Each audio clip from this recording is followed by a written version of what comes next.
झारखंड की निक्कमी हेमंत सरकार के खिलाफ आयोजित प्रेस वार्ता। जेएमएम कांग्रेस और आरजेडी के गठबंधन की सरकार, यह सरकार 4 वर्ष होने पे सरकार खुशियां मना रही है और अपने आप को शाबाशी दे रही है, जबकि इस सरकार को के सर तो शर्म से झुकने चाहिए कि सरकार ने जो वादा करके लोगों से यह सरकार आई थी, उस वादे पर न केवल पूरी तरह फेल हो गई, बल्कि सभी वादों को सरकार ने पूरा नहीं किया, वरन इस राज्य को की जो स्थिति है, वह आर्थिक सामाजिक स्थिति जो भी है वह और गर्त में चला गया और गर्त में सरकार ने ढकेल दिया। इसलिए एक और इस सरकार को शर्म आनी चाहिए, तो शर्म आने की जगह पर यह सरकार उत्सव मना रही है। यह सरकार के जरा भी इनके आंखों में पानी नहीं है। देखिए, मैं यह आरोप इसलिए नहीं लगा रहा कि मैं विपक्ष के पार्टी का कार्यकर्ता हूँ, विधायक हूँ, बल्कि इस सरकार को अगर यह कहा जाए कि केवल फाइल फोल्डर वाली सरकार है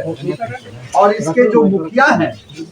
वो एक बॉस की तरह काम कर रहे हैं, तो इसमें कोई अतिशयोक्ति नहीं होगी। यह सारे काम इनके जो है वह गैर संवैधानिक है। संवैधानिक संस्थाओं को पूरी तरह से धत्ता बना रहे हैं, धत्ता बता रहे हैं और बिल्कुल नियम कानून संविधान की परवाह किए बगैर यह मुख्यमंत्री और उनके मंत्री कार्य कर रहे हैं। आप खुद सोचिए कि आज जैसे अखबारों में हमने देखा कि ईडी ने इसे कहा है, इनको नोटिस देते हुए कि यह अंतिम सम्मन आप समझिए। अब आप सोचिए कि एक गैर साधारण आदमी अगर इस राज्य का नागरिक को अगर ईडी या कोई सरकारी संस्था या संवैधानिक संस्था अगर बुलाए, एक बार सम्मन दे, तो बेचारा वो दौड़ते चला जाता है। या अगर इनके ही कोई दरोगा हो, इंस्पेक्टर हो, डीएसपी हो, एएसपी हो, किसी को बुलाता है कि आप आइए थाना में इस केस में जवाब दीजिए, तो व्यक्ति दौड़ता चला जाता है। अब ये बार बार ये ईडी के सम्मन को अब उठा दिखा रहे हैं, तो इसको क्या समझाएगा? ये इस प्रकार से ये संवैधानिक मान्यताओं की धज्जियां उड़ा रहे हैं। इनके नजर में कानून का कोई महत्व नहीं है। ये बिल्कुल इस राज्य के बॉस की तरह काम कर रहे हैं और इनको किसी भी चीज की परवाह नहीं है। ये बार बार इन्होंने जो ये वादा किया था, और एक जैसे आप लोग भी जानते हैं, कहिए कि इनके बीए पास को 5,000, एमए पास को 7,000 हम बेरोजगारी भत्ता देंगे, लेकिन आप सभी जानते हैं कि यह उस वादे में पूरी तरह फेल हुए। यह न तो किसी को रोजगार दे पाए। उन्होंने वादा किया था कि हर साल जेपीएससी का परीक्षा होगा, लेकिन इस 4 साल में केवल एक बार जेपीएससी की परीक्षा इन्होंने लिया है। इनके सरकार द्वारा के नेतृत्व में यह 4 साल में ये जेपीएससी की परीक्षा तक नहीं कंडक्ट करा पाए। जितने भी जेएससीसी के जो एग्जामिनेशन है, अधिकांश एडवर्टीजमेंट इनके वो स्थगित हो जा रहे हैं, वो एग्जाम कैंसिल कर दिया जा रहा है। तो ये इन्होंने वादा किया था कि हम पारा टीचर्स को अस्थायी करेंगे, सेविका सहायिका या संविदा कर्मी हैं उनको अस्थायी और उनको ये अपना अस्थायी कर देंगे। जो भी उन लोगों के साथ वादा किए थे, ये उस वादे पर फेल हुए। सबसे मजेदार, अभी इन्होंने नया एक झुंझुना लाया है इस सरकार ने, जिसको बड़ा जोर शोर से प्रचार कर रहे हैं, अबुआ आवास। लेकिन आज ही हमने देखा किसी अखबार में उनका जो आंकड़ा आया है कि जो सरकार आपके द्वार में जो बड़ी जोर शोर से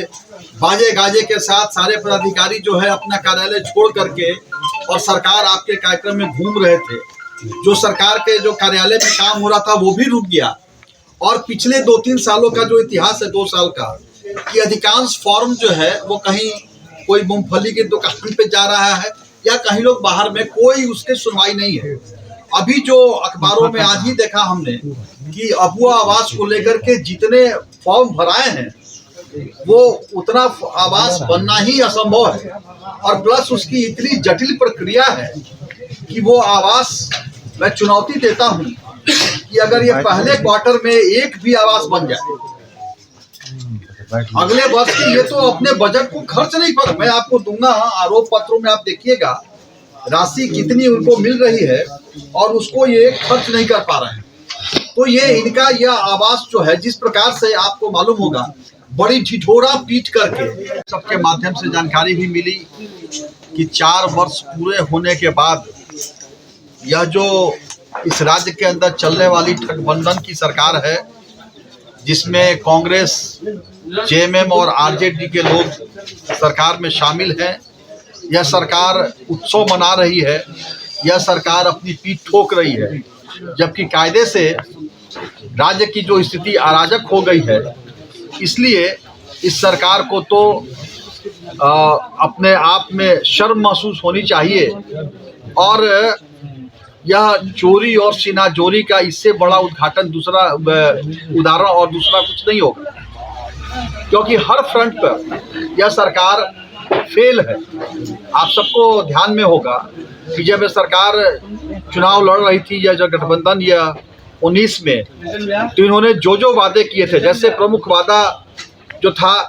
वह था कि हम 5 लाख लोगों को रोजगार देंगे सरकार बनने के साथ 3 महीने के अंदर, या बीए पास को 5,000, एमए पास को 7,000 बेरोजगारी भत्ता देंगे, और नहीं तो हम राजनीति से संन्यास ले लेंगे। इन्होंने कहा था, यह आपने छापा था, वह प्रिंट इलेक्ट्रॉनिक मीडिया ने रिकॉर्डिंग करके उसको दिखाया था, लेकिन एक भी लोगों को उनके इस घोषणा के तहत कोई रोजगार नहीं। इन्होंने कहा था कि हम सरकार बनते के साथ स्थानीय नीति लागू करेंगे, रोजगार नीति लाएंगे, 32 खतियान लागू करेंगे, लेकिन इन्होंने आज तक इस राज्य के अंदर कोई स्थानीयता तय नहीं इन्होंने किया। यह घोषणा जरूर करते हैं कि स्थानीयों को नौकरी मिलेगा, लेकिन स्थानीय कौन, यह पूछिए तो यह कुछ नहीं बता पाते। आज भी यह रघुवर दास की जो इस राज्य के अंदर जो उन्होंने स्थानीय नीति बनाया था, उसी नीति का पालन यह राज्य कर रहा है।